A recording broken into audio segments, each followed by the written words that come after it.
जब कुछ कहिला तो हमरा के डांटेला,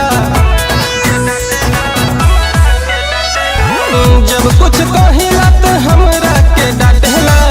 नदिए पे हनिए, अरे नदिए पे हनिए चुआ के मुँह ना चाटेला। नदिए पे हनिए चुआ के मुँह ना चाटेला।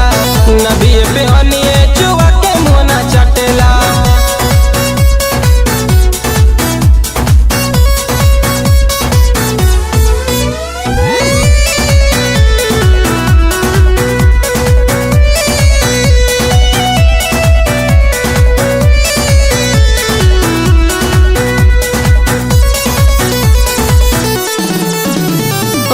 चोरी चोरी सखी हो तो घरवे में घुस जाला।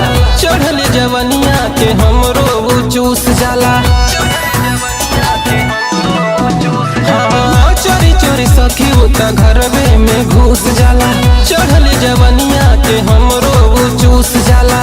बोल नहीं पाई जब जोर से वो डांटेला।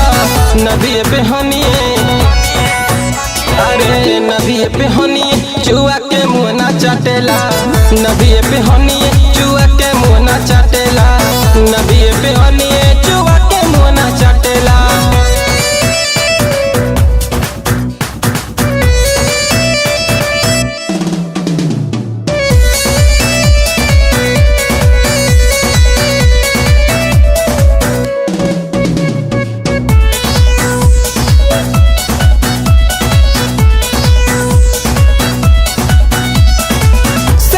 के आवत रहे मुआना उई तर, हमरा के ले गइल पकड़ के वो भीतर।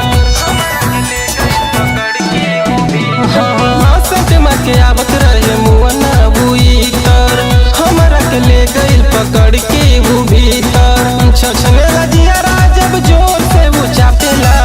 नदिए पे हनिए, अरे नदिए पे हनिए चुआ के मुँह ना चाटेला।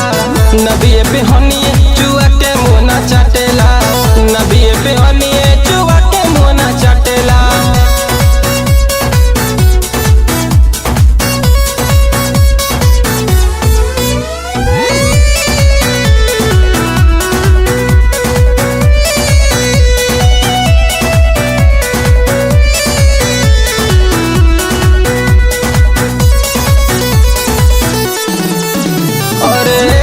बलवंत राज भर कुछ ना बुझाला।